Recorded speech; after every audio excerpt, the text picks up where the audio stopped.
Well, good morning. This is Dr. Mary Kay Keller with Life is a Learning podcast. And today our speaker is Judy Micale. She is a certified compassion fatigue educator. She's a professionally certified coach. She's been a compassion fatigue educator since 2011, and a key component to healing from this syndrome is understanding and incorporating self-compassion into your daily life. Over the 9 years of training on this topic and the practices, she's going to discuss today how the benefit is for parents and anyone who is a caregiver, including healthcare providers, counselors, and teachers. Judy. Hi, Mary Kay. How are you? Yes, I'm doing great. How are you doing today? I am wonderful. Let me tell you, it is actually a beautiful sunny day here in Florida, so I'm kind of excited about that. It's very muggy right now, but it's a nice day. So I'm looking forward to our conversation today. You know, I am too, because I was thinking that compassion fatigue, especially right now with everything that the world is going through, and there's so much, what's the word I'm looking for? There's so much natural passion, there's an interpretation of things being bad and good, but I think what we're really seeing out there is we're really starting to get in touch with reality under COVID. Having a lot of compassion for different people and for different things and for ourselves, self-compassion. So I'm really excited. I think the timeliness on this is just perfect. So I'm going to turn it over to you and let you talk to us about compassion fatigue. Great. And you're absolutely right. This is like the perfect timing. I have been teaching on talking and training on this topic for behavioral health, substance abuse prevention, treatment people for, 9 years or better now. And truly, there has been never a time as there is now for this need for just the education behind what is compassion fatigue and what does that mean. So I'm going to really start off with a definition of what compassion fatigue is. And the very first one, whoever did any work on this was Dr. Charles Figley back in 1995. He started talking about it, and he said that it was a natural consequence of stress resulting from caring and helping traumatized people or animals even, which I thought was always interesting because when you looked at it, they were working with people during hurricane seasons and things like that, or when there were epidemics in other countries, or there were tragedies or things that were happening in other countries. And they were working with the individuals, the trauma workers who were over there, and they were actually helping them. Well, later on in 2006, Dr. Carl LaRoe, well, he's not a doctor, he's Carl LaRoe. He has his MA and his LCSW there. He decided that he would define it even a little bit more. And he put it down as, and it's not a disease, it's actually just symptoms that we all have. A debilitating weariness brought about by repetitive, empathetic response to pain and suffering. Compassion fatigue is a result of absorbing and internalizing all the emotions of our clients, our children, if you're an elder caregiver, or if you're a social worker, or if you're in any of the helping fields, nurses and doctors, and think about what's going on in today's world.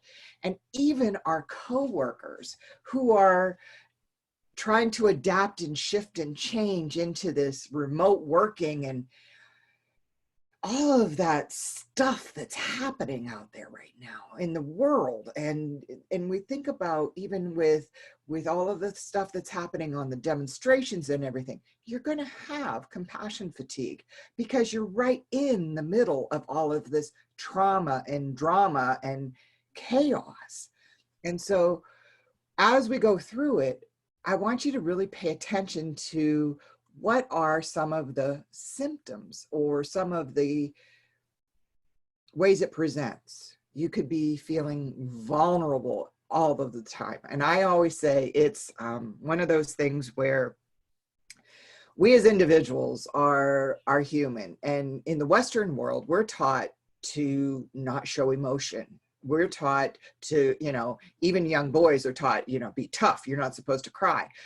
as women and caregivers, we're not supposed to cry. We're not supposed to emote those emotions. We're not supposed to let people know how we're feeling. Well, darn it, we are supposed to. So when we're suppressing it, I tell people, if I sneeze wrong, sometimes I'll start to cry, because then I know, oh, wait a minute. Oh, I must be having a little more emotion going on here. And I really need to start looking at that. I must be having more things happening in my life. So the other ones that are in here are association with trauma and how it affects you really deep. Small changes can be draining to us. And think about what we've been going through with the COVID-19, and not just small changes. We're undergoing huge changes. I mean, we've been quarantined. We are trying to explain to our elders who, and I keep bringing up elders because I take care of my mom, who will now be 91 next week. And she doesn't understand the fact that she would have to wear a mask if she were to go in the grocery store. She's like, they're just trying to suppress my rights. And I'm like, where'd this come from? You've never been like this.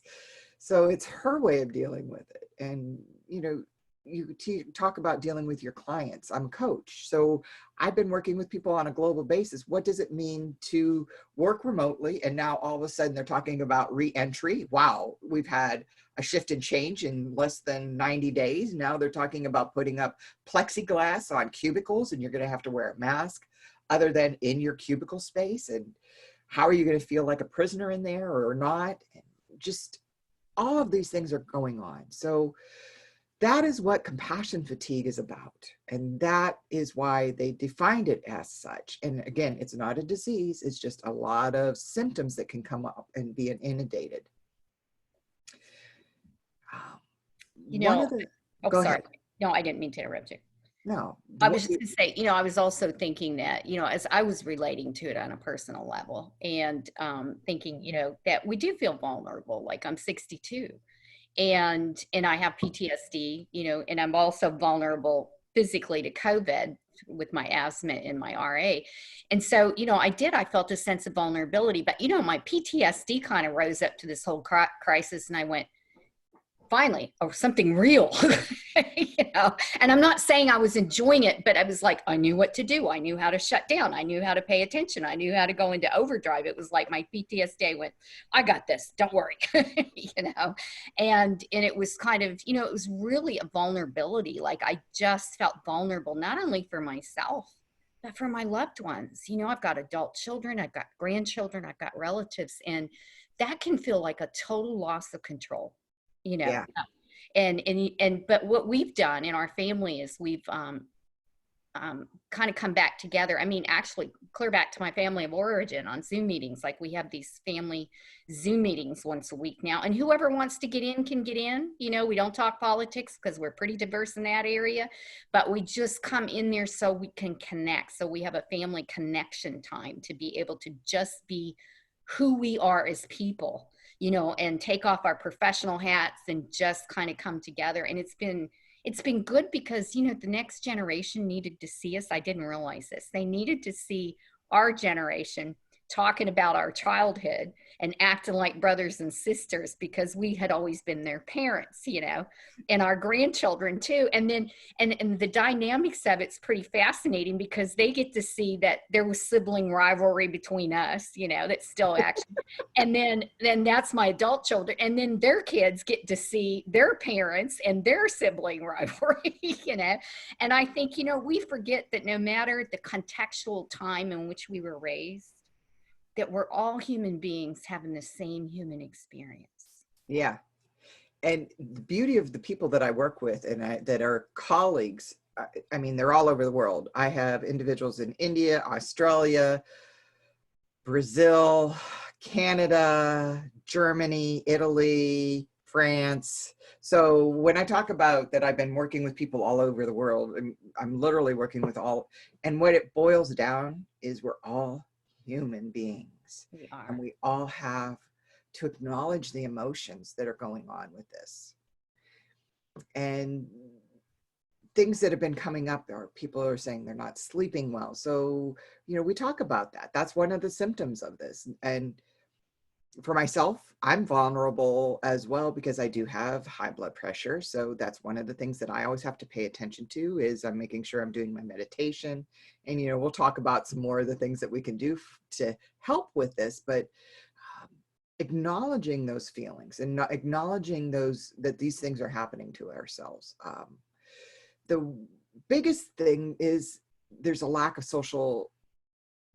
there's a social isolation with this quarantine that we're having, and it's beautiful that your family has come together via Zoom.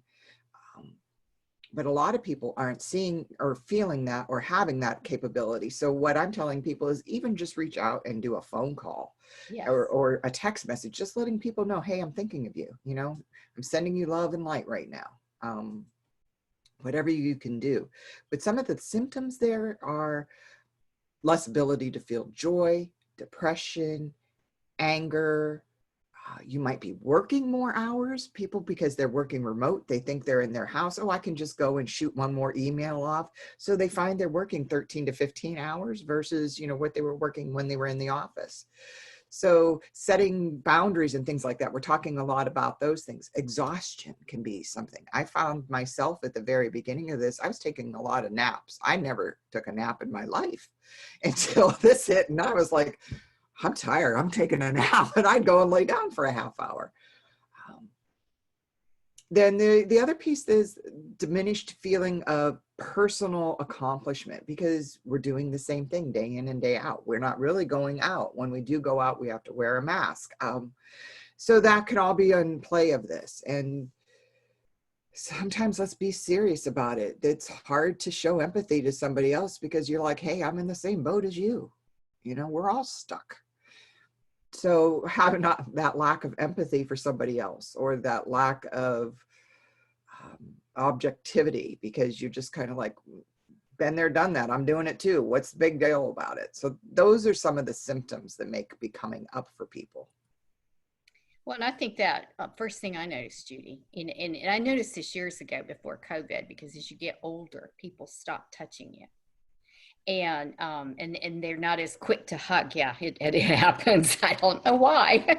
Especially if you're if you're out of your age range in a group of people, and so it does happen. It is real. We don't talk about ageism in this society, but it goes there's an appropriate, like, acceptable age range in this country. Children often aren't seen, and your elders are often like, you saw those kind of listings where there were some people that were saying, it was like they were going to let the old people die. Oh yeah. And I was like, excuse me, I've got another 30 years on this planet, because my great grandmother died when she was 99. She almost hit 100, and you obviously have got the same kind of lifespan in your family, and I just realized I made a error there. Sorry. That's okay. No worries. So, but you know what I'm saying. And so, that kind of longevity, and a lot of times that's learned behavior. It's not always about DNA, but it's also about the parent that raised you and how they take care of themselves, So, but, just being able to deal with that lack of touch, and I saw videos out there from some of the professionals suggestion that you learn how to massage your own feet, learn how to massage your legs, to kind of stimulate that oxytocin, because we all need that kind of connectivity. I'm single. I live alone, dog and a cat. And, I thought at first about all the people like myself who were single, who were isolating, because it's harder, I think, to find that connection just through a Zoom meeting, Yeah. I'm used to watching people's body languages and taking it in at different levels because I'm extremely visual. And I could see why, people loneliness. When you mentioned emotions, one of the books that Brene, Brene Brown. Of course. Everybody knows Brene Brown. One of her last guest speakers on her podcast presented a book. He's the center director for the Emotional Intelligence Center at Yale University. It's called Permission to Feel. And he mentioned something in there that was so astounding, and I immediately resonated to it. He said, as a child, my parents hadn't been parented to know that they needed to help me maneuver through my feelings and my emotions. And because they didn't know how to manage their own, they didn't know how to help me identify and manage mine as well. So, and you know, through these conversations, what I've really come to understand is the context in which we were raised. This is the first generation that knows more about technology than the adults are in charge, you know? Yeah. And Yeah. so there's a switch there, you know, and I think that's why we're seeing this movement right now gaining ground, is because these young people, most of them were born after 2000, Yeah. you Yeah. know, and so they're just wired for this, you know. It's incredible. But my point is that it's not about blaming parents for the past. They didn't have access to this news. Now, I'm older than you, but in the 60s, we had Dan Rather at 6 o'clock and 11, and the news was shut off. If there was information out there about how to parent, it was usually in the universities, and that wasn't necessarily in the community. Like, my parents didn't have access to that. So, you know, they didn't know how to help me identify my feelings. They didn't know how to identify their own feelings. They didn't know what good emotional health was. And like, you know, like I said in the other podcast, that we didn't even have child welfare until 1967. You know, women didn't have birth control. I didn't realize that's why my mom had so many babies. You know, so as the oldest, I was like, oh, why don't they stop having kids? You know, and that's the oldest child syndrome kind of thing. You know, why did you need more? But, you know, just thinking about the context in which people in each generation, I mean, we are living, even though we're under COVID right now, and things are not going to go back to the way they were, but I'm not so sure they should. Right. Exactly. Well, here's an interesting twist to this. I've been talking about the human aspect of it. And when you think about the companies that they actually can have an organizational compassion fatigue as well, because the managers are human. Yeah. Their Yeah. workers are human. Their volunteers, all of the individuals that they're dealing with are all human. So they actually can have a corporate culture which could increase compassion fatigue if they're not addressing the issues. Right. And I have seen this in a couple of different companies, and I'm not going to name any companies, of course, but I've seen some that have stepped up, who have told their people, you know, no, we're not going back to work till the end of the year, and maybe never again. And I've seen others where the commander, or whatever you want to call them, that CEO, has said, no, we're going to go back the way things were, but we have to do these things. So it really isn't. And so now you define it as the new reality. So there's this shift and change, and people, it's kind of like that old book by Dr. Spencer Johnson, Who Moved the Cheese, you know, around the changes. And we'll talk about change on another thing. But in reality is people react to it in different ways. Well, the same thing with compassion fatigue. People react to it in different ways. There are those individuals who will say, I'm just going to plow through it because that's how I was taught. And there's others who are going to say, oh, wait a minute, I'm allowed to feel. I'm allowed to have these emotions. And in the same aspect, when you're looking at your companies, you need to be aware that you should allow some feelings to come into play. You should allow people to give feedback. You should allow surveys to find out who is vulnerable and not force everybody back into the workforce. There's a lot of things that can be done so that we don't increase the trauma and drama that's going on out there, and increase people's feelings of lack of control. So let's not do those things. And instead, let's look at the organization as a living being, just like the individuals who are working for us. Yes, exactly. Because, you know, like your point there, and I thought about that, you know, even yesterday, I went out for groceries yesterday, and I hadn't been out, you know, shopping in a while. And it was I felt very vulnerable going out, you know, but I also felt this, I was very present, you know, very present in the moment and connecting with people, and made sure that I made eye contact with people in the stores and said hi, and then sometimes I'd say, how are you? And they would thank me for asking, you know. But I kept noticing it, and I thought, these people working here they've got family at home. They're worried, you know.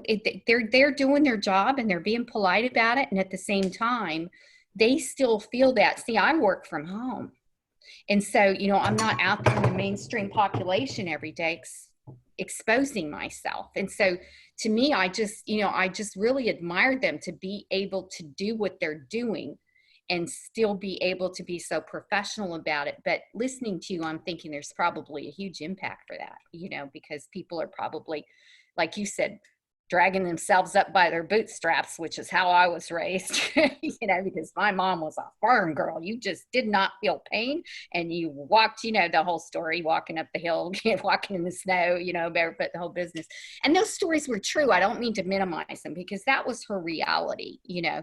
And as children growing up in a different era, we couldn't relate to those, you know, because we didn't have those kind of same experiences. But you know, no matter what somebody's experience are, realizing that the bottom line is when we have to kind of disconnect from what we really want to keep ourselves safe in order to do our jobs, that's bound to cause dissonance, you know, within us. And so it's a conflict, you know.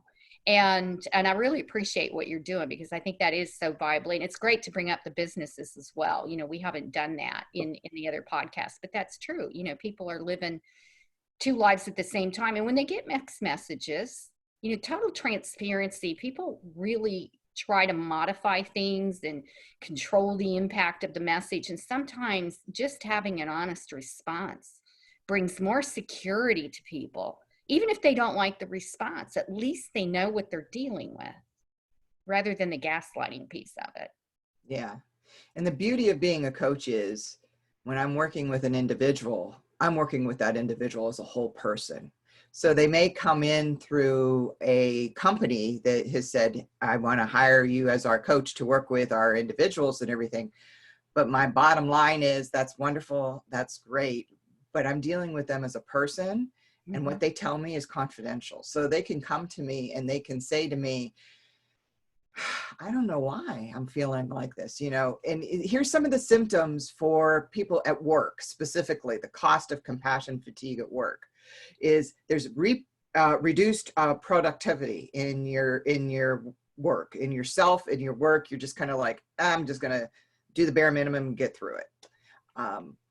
Which, if you're a manager or a CEO or a vice president, that influences your team members underneath you.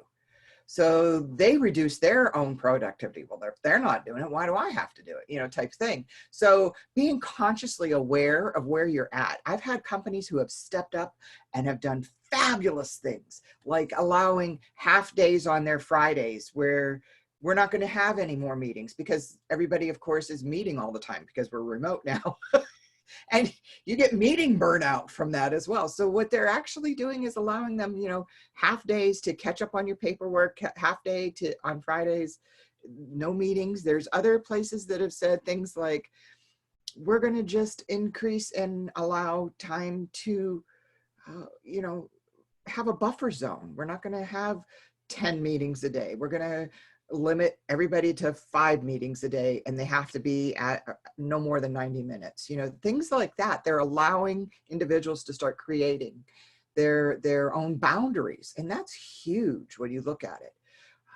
So that's one of the things at work. Now, here's the one that I think is interesting, that we have a tendency to just think our loved ones are going to, you know, understand. Well, our loved ones are going through it as well. So the cost of compassion fatigue to those that you love is you're already drained and you're unavailable. But here's the twist to this remote working is I've found that there's more stress in relationships and parenting, but I'm also finding that there's more of a connection. So as I start talking, and I'm going to take a break real quick here, but as we go into the next part, we're going to talk about how to buffer this so that we're not just always talking about the symptoms and the signs and the feelings and everything, but we're going to talk about ways that we can actually help ourselves heal from the compassion fatigue.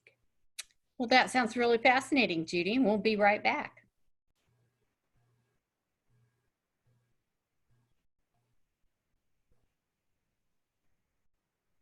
Okay, and now we're back with Judy Micale, and we're going to continue to talk about compassion fatigue, and she's going to talk about ways that we can prevent it and recover it today. So thank you, Judy, for joining us today. We're just excited to have you.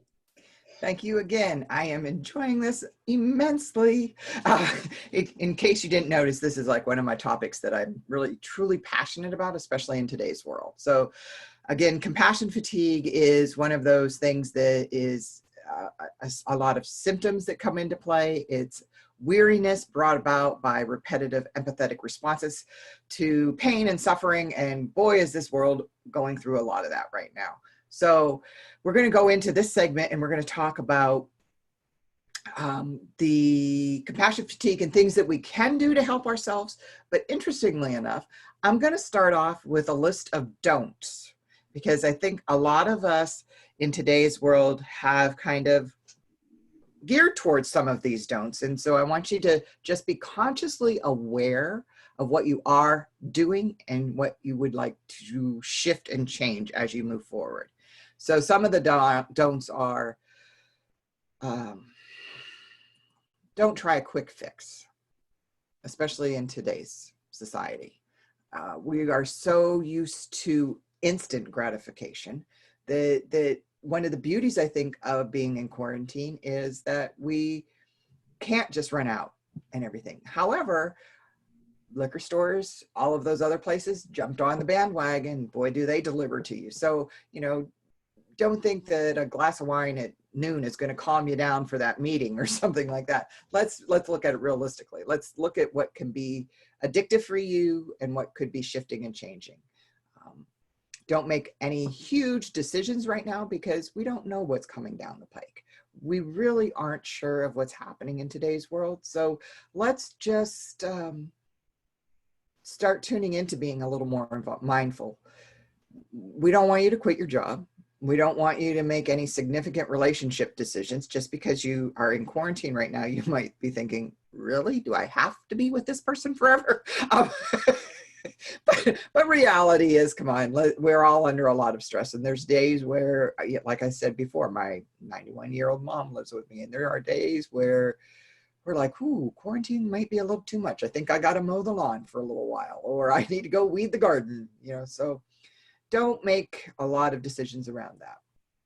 And don't blame others. Don't blame your colleagues. I call it a victim player mentality because I am certified as a conscious business coach through BetterUp, one of the companies I work for. And one of the things they talk about is a victim player mentality. And that would be where you're blaming and pointing the finger at everybody else. Own your own stuff is how I always tell people. Don't blame the system. Don't blame the administration. Don't blame everybody else. Own what is yours. And then talk about how you would like to see shifts or changes. Become a player. Talk about what it is. Be the leader. Be that person who says, well, this is the problem, and here's 3 solutions that I think might help with this problem. Come to people with that instead of, well, what do you want me to do about it? Don't do things like that. Let's be that leader. Let's be that person who pushes forward. Don't talk about the problem without a solution. Come to the individual with a solution. You'll get a lot further with that. And think about all the energy that you waste when you complain. It gets you nowhere. There's a beautiful book out by Will Bowen, Complaint-Free World. I recommend it to everybody. It was a life changer for me. I read that when it first came out and truly made me consciously aware of how much I was complaining. And it shifted the way I thought, and it shifted the way I interacted, because I can only change me. I can't change anybody else in this world. So remember that as you move forward, and if you want to see a shift or a change around you, look at yourself first. Right. What is it you want to change about you? And I think we see that happening out there, people have realized that just complaining about something isn't the same thing as taking proactive action. That we have to just start with our self-responsibility. What can I do? What is there that I can do differently to be a part of that change rather than complaining about what everybody else is doing? Because if you're looking at them, it's like driving. That's one of the things I love about biking. You have to have your eyes where you want to go to stay in your own lane, and staying in your own lane is not becoming distracted with what everybody else is doing and just thinking, what is my role? What part can I play in this? And knowing that is your best. Yeah. And one of the things that I discovered as I started this journey 9 years ago or better now was there was that quote, be the change you want to see. I was truly walking that walk at this point. I was the one who stopped complaining. I was the one who said, here's the problem. Here's some ideas. I know I'm not able to enforce this is how I want to see the change happen, but I can go to my leaders. I can go to those individuals who have the better influence, and I can make suggestions. And that's all I can do. That's as much as I can do. But that's doing something. That's not just sitting there. In today's world, we need to take action. I may not be able to go out and walk in a protest right now because I have a 91-year-old mom who has congestive heart failure, who has 7 cases of pneumonia in her lifetime. So I'm not going to go out and expose myself unnecessarily to risks, but I can have a voice in other ways. Right. And that's the important piece, is to remember that just because we may not feel that we're doing what others are doing, we can do what we can do to make that shift or change. We can speak up when somebody says something that's inappropriate. We can speak up when somebody is beating up on another coworker and pointing the finger at them. Well, it's all their fault. No, it's not just their fault. What did you do to change it? What did you do to make a difference? And okay, I'm on my soapbox on that one. So I'm going to kind of step off a little bit, because I think that's really important, though, for people to understand that. Well, here's the other part of that. For self-development, Judy, when we take action that we know we should take, we also empower our own voice. Yeah. Yeah. And nothing feels worse than seeing stuff, go in the crapper and feeling helpless. Yeah. And we're not helpless human beings. We were helpless when we were children, and we needed people to take care of us. But, as fully formed adults, nobody's helpless at this point. We and I'm very aware, that I have a level of privilege. Doesn't mean I didn't have a crappy childhood, because I did. It just means that I am aware that socially I can have a voice, and because there's inequality, my voice can make a difference on behalf of others. It's not because my voice is more important, it's because of the way the system was set up. So I feel like it's my responsibility to be vocal when I see things. It's like, I've been a children's human rights activist for a long time. Yeah. And I speak up on behalf of children, However, children have a voice too, and when we get back to this level of all humans were created equal, including elderly people, children, and adults, as well as across cultures, it builds more self-respect in me to be that way. And I think that it contributes to the world in a way that's positive rather than being, it doesn't negate anybody else, in other words. Yeah. And here's the things that we can do for ourselves. Good. That's the part I'm ready for. Yeah. We can find someone else to talk to, and I, as a coach and having been a counselor in my past life and a trainer and everything else, I'm the first one when somebody comes to me and in a coaching capacity, and I think that they might need a therapist instead, I'm the first one that's going to tell them that. I'm not going to take on and do the counseling piece. I'm approaching them as a coach. So, understanding that piece, finding somebody to talk to, actually it's okay to be vulnerable again. It's okay to have emotions. It's okay to say, I need help. And boy, was that a hard one for me to understand. And you've been through, and you know me for a long time. And for those of you that don't know, Kay and I have been friends for 20 years now, believe it or not. And when I first started working with them, I wouldn't really come out of my office. I was a little fearful. And it was because of Kay and a couple of other people approaching me that I started coming out of my shell and started talking to people. And I was reminded to take the S off my chest. I'm not Superwoman. And that's the beauty of it. Let's just all take those S's off of our chest. We're not superhuman beings. We have emotions, we have feelings. So find somebody, ask for help. Understand that the pain and the aggravation and all of these emotions that we're feeling right now are very normal. We're not being abnormal. We're being normal. We're reacting to this as a human. If you aren't exercising and eating right, start today. I can't emphasize that enough. And exercise doesn't have to be like Kay does and jump on the bike and go 30 miles. 30 miles. Right. It can be as simple as walking around your living room. I have a Fitbit thing, so I get my steps in, so it's a simple stretching in the morning, just stretch it. I have to tell you, people, I've got to be transparent about it, because my friends will always say, how can you go 30 miles? With my arthritis, I have a hard time walking. And so for me, that bike is freeing. And then I found out it also helps you as you get older, because I didn't know this, and biking helps recalibrate your balance. Yeah. Yeah. So, I can get out there, and somehow, right, especially right now during COVID, Judy, if people can get out and walk and be in nature, there's something very clear about the air, because we've been locked down. I think the pollution's going.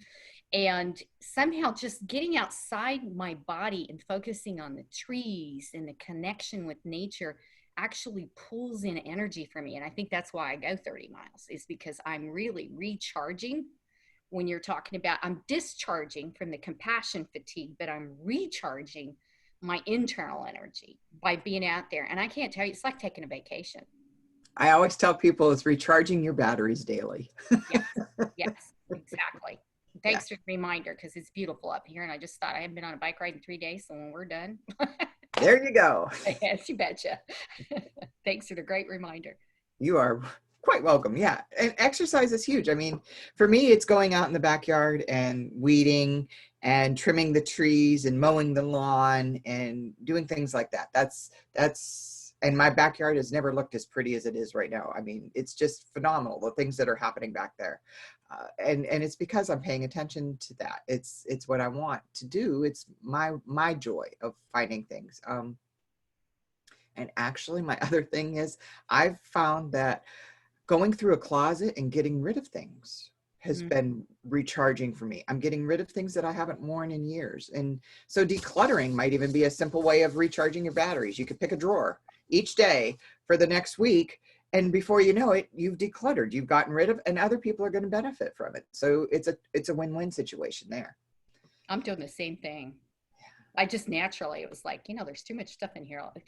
It's because we're grounded for the first time in our space. Like when we're working, I don't think I come home and actually ground into my space. Those transitional points, I think, cause my compassion fatigue, because I'm not letting things go, walking into my house and just focusing on myself. Now that I'm here 24/7, I have to do that or I'd be totally worn out working 24 hours a day, So.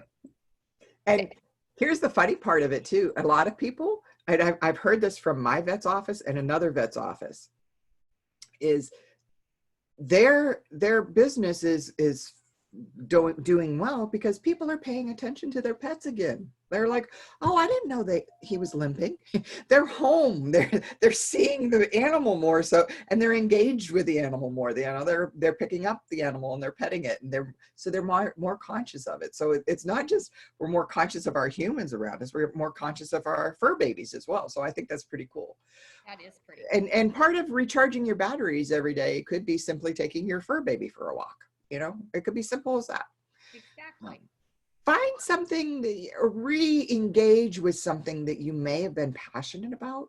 I always tell people, what made your heart sing? What makes your heart sing? And for me, it's journaling and drawing and doodling. And so I've found that I'm doing more of that, and I'm building that into my daily schedule. So instead of getting up at, and I get up at 6:30, and I teach English as a second language because I love working with children, and children bring me some joy. So I get an hour and a half of children, and then I journal, and then I do mom time, and then I'm with clients. And then I do mom time, and then I'm with clients. So, build in those blocks into your schedule. Allow yourself that luxury of building in blocks. Make a date with yourself. I'm going to journal for 15 minutes. Set a timer. That's all you need to do, 15 minutes. It doesn't have to be more than that. It could even be 10 minutes. It's just start out and do something. I've had some of my clients who have actually said that they've started doing more meetings outside, sitting on the patio, because that's where they felt more engaged. Find your most productive times in the day and utilize those times to help yourself re-engage with yourself and re-engage with what makes your heart sing. This brought up an interesting thought, because I was thinking, because all of those things that you're talking about, some of us struggle with those.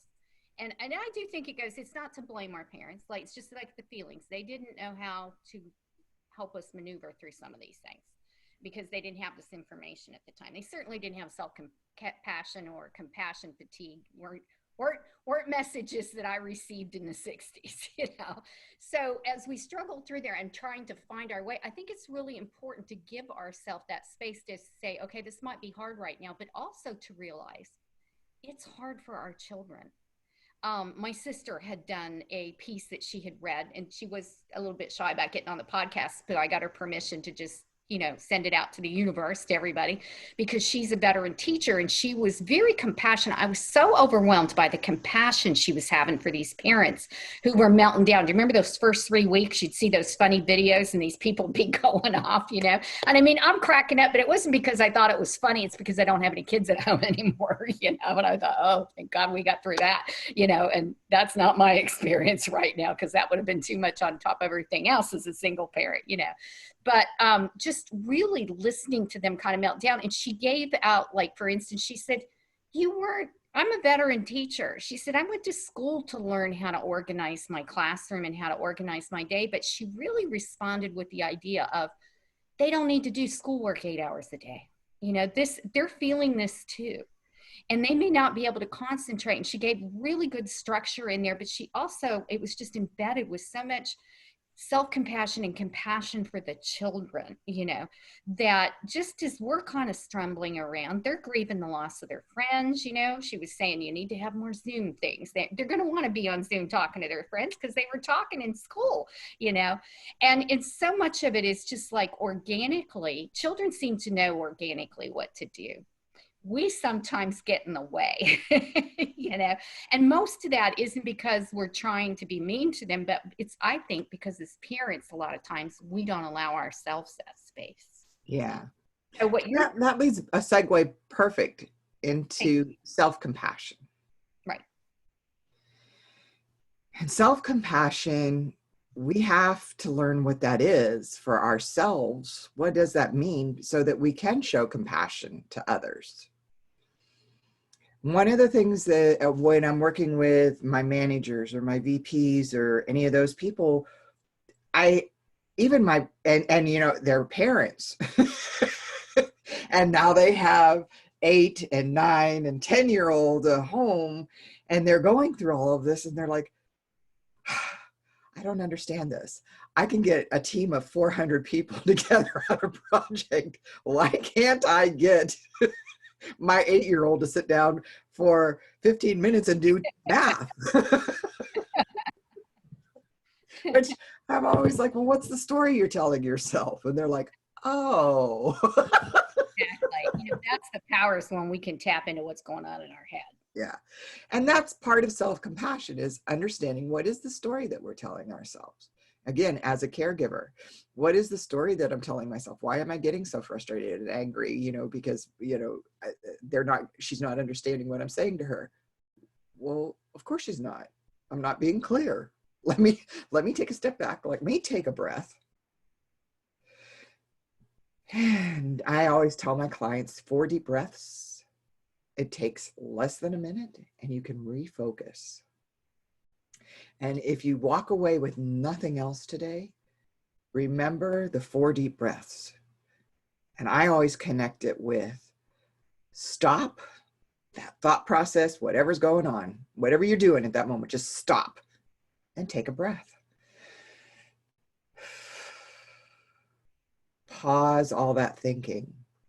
Pause that gerbil on the wheel. I've got to do, I've got to do, I've got to do, I've got to do. Take a breath.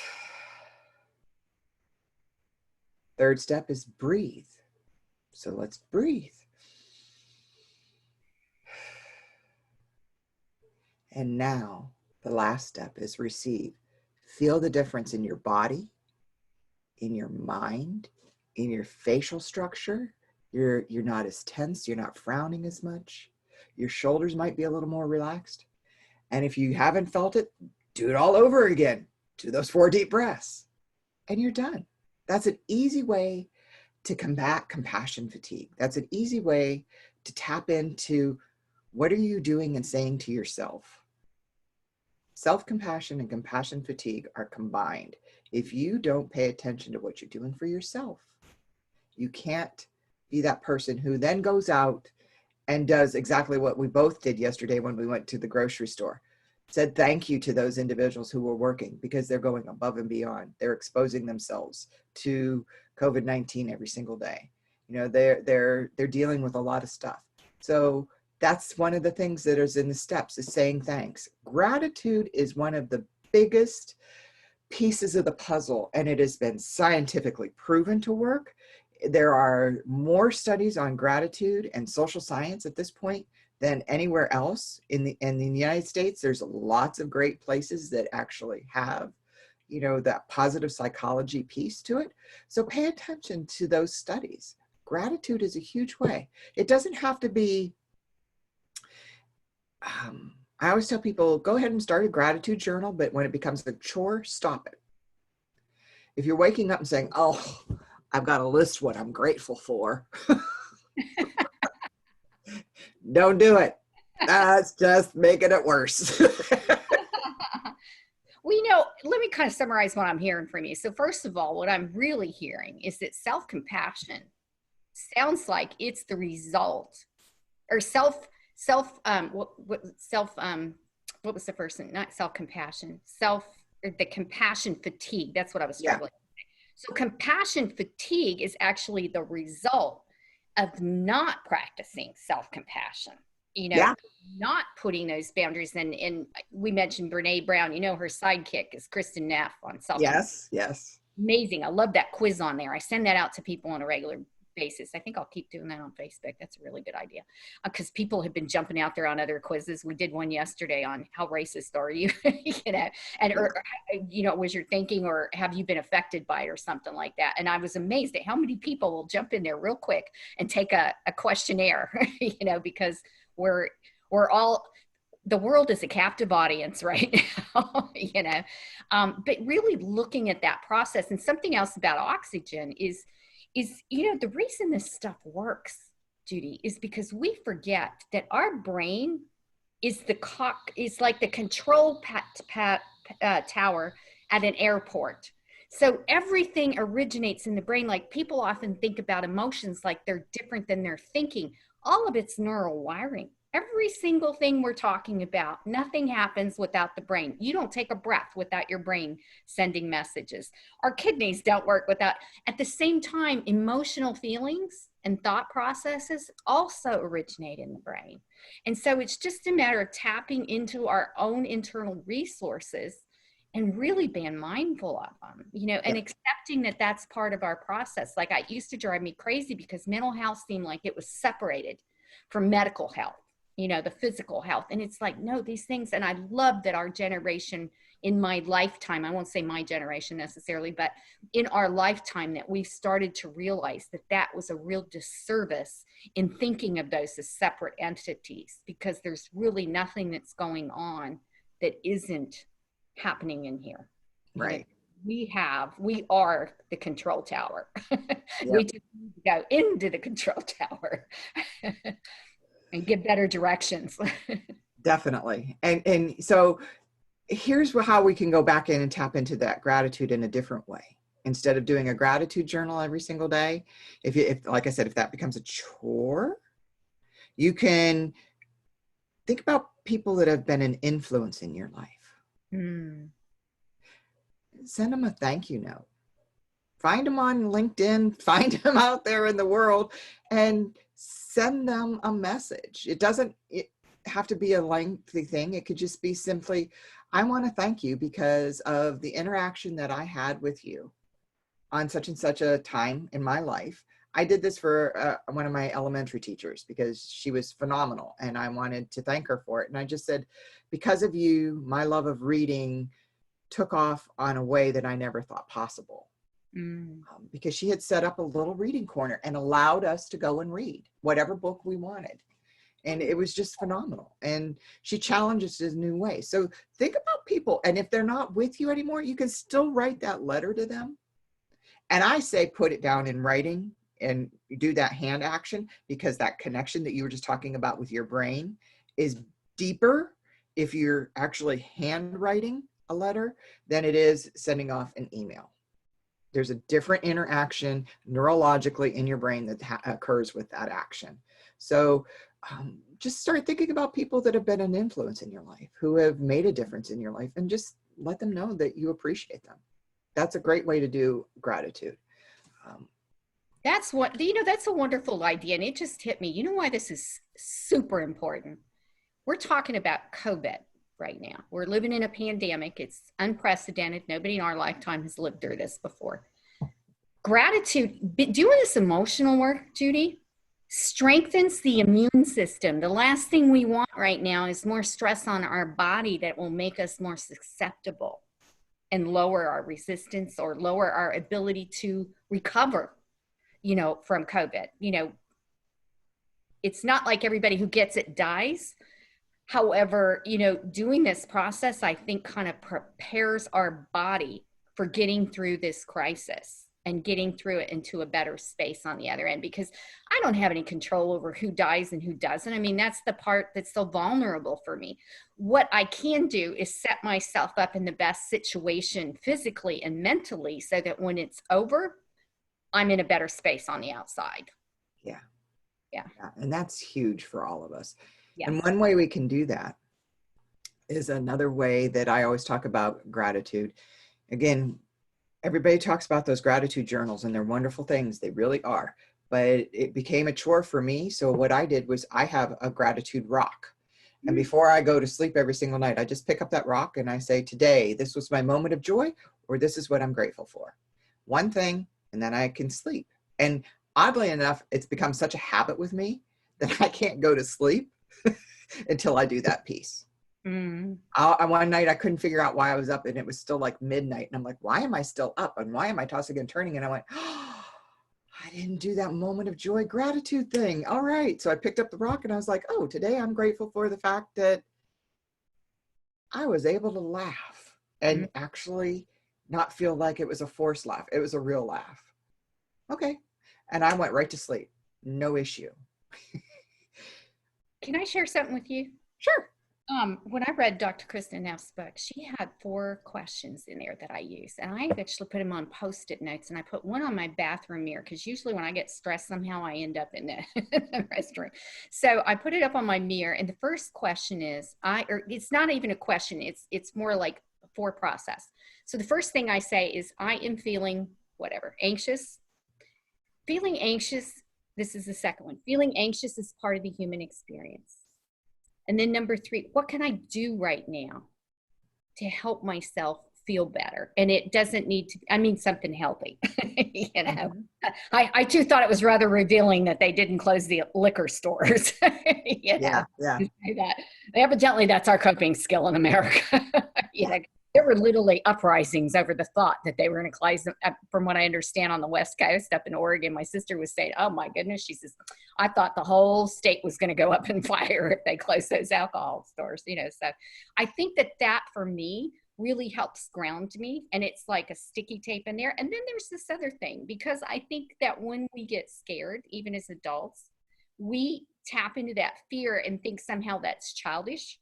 So I immediately, after starting to isolate, I wrote on my mirror over in the corner with one of those little, glass markers, and I put, "This is scary, and you are safe, and you are loved," and I just wrote 3 short messages in there. And, I realized yesterday, I haven't cleaned that side of the mirror because I don't want that to go away, because I get up every morning and I see that there. And I thought, even at 62, I need to remind myself it's going to be okay. Can you imagine how terrified kids are when they know something's wrong and they don't know what's happening?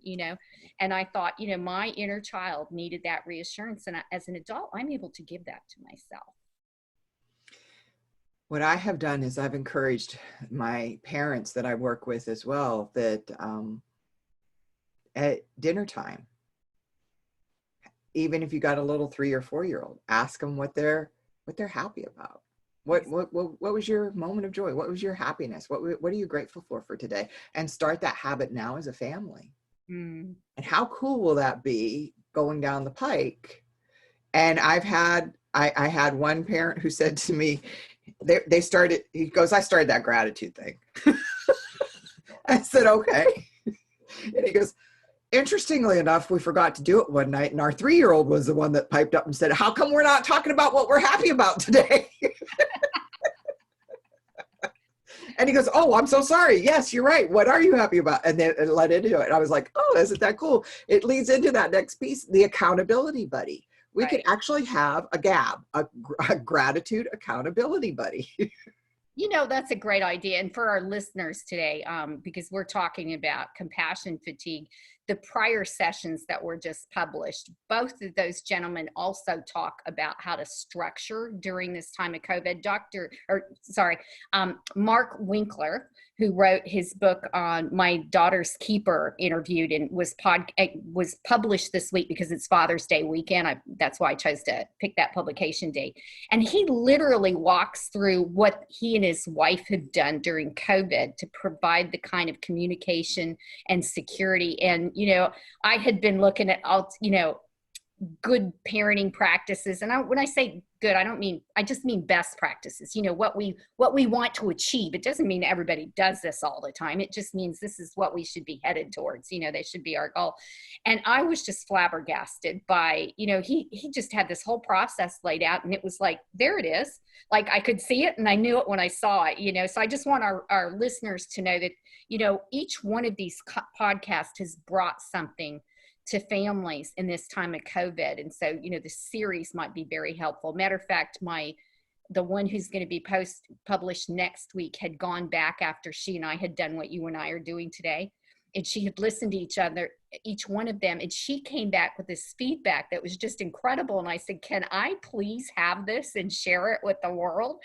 And she said, "Yes, by all means." And her topic was a little bit different because she was dealing with holistic health and addiction.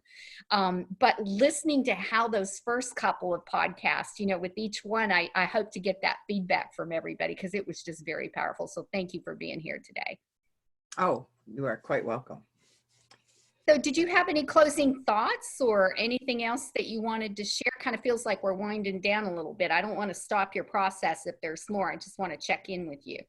I would say the only thing is, this is how the evidence supports gratitude and the importance of using it in your life. And this is why I feel that it's important. Statistically, Dr. Evans, and there's a few others that have been out there that have been doing this, report that people are 25% happier if they start incorporating gratitude into their daily lives. And people that incorporate gratitude into their daily lives actually sleep better, up to a half hour more per evening. And they actually exercise and take care of themselves more. So they do that self-compassion piece almost on an unconscious level by increasing gratitude into their day-to-day life. And with your children, their grades get better. They've actually shown that. And your blood pressure can go down if you start really, truly practicing that mindfulness piece of being grateful every single day. Well, and with kids, they're constantly watching and learning from us. So when we model that behavior, I was thinking one of my interviewees kept saying thank you. And I kept noticing it. And he said, I'd share something. Thank you for sharing that. He'd say, thank you. I mean, the emphasis, like it was genuine, and he's a very upbeat person, and I kept watching him do this and I thought, thank you, so I want to say thank you, Judy, for sharing that, because I really want to start practicing that. It's like I'm thinking it, but I need to get it out, because I am very grateful. Yeah. And it's a beautiful thing. We can be, that pay it forward, that kindness piece. Mm-hmm. Here's a simple one. Give kind words, give a smile, give appreciation and love, give compliments, give courtesy to other motorists if you're on the road. You can give a smile to somebody that may change their whole day. You can give a warm greeting to those individuals who are in the grocery stores, who are doing the day in, day out things that we need, all those essential workers that are out there. You could just be supportive of them. Yes. Allow a stranger to go ahead of you in line. You can give by simply giving an embrace to yourself, just hugging yourself at this point, because we can't have those social hugs that we so desire and need. We can do it for ourselves. So there's a lot of opportunities for each and every one of us to give to one another. And I just want to say thank you, Kay, for allowing me to give this today. Well, it's been an honor to have you here, Judy. Do you want to, we're kind of coming, it sounds like we're winding down. Do you want to tell people how to find you?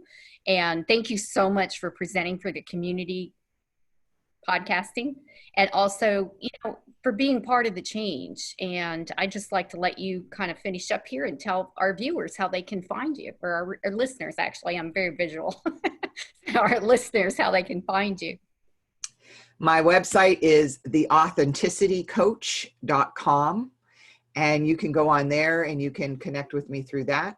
And I also have a book on Amazon. All you have to do is look me up. It's Judy Micale, and the spelling will be on the podcast, so you'll understand how to spell my last name. It's definitely not spelled the way it's pronounced. So yeah, that's the easiest way, is theauthenticitycoach.com. Okay, so thank you for presenting, and don't hesitate to reach out again, Judy, if you have another topic. To our listeners today, I want to say thank you so much for listening in. And if you would like, you can send a message on future topics that you would like to hear about. And you can also support this podcast for as little as 99 cents today, if you think that it will help you and help others going forward. So please don't hesitate to reach out to me and contact me. Again, this is Dr. Mary Kay Keller from Life is a Learning Curve. Thank you so very much.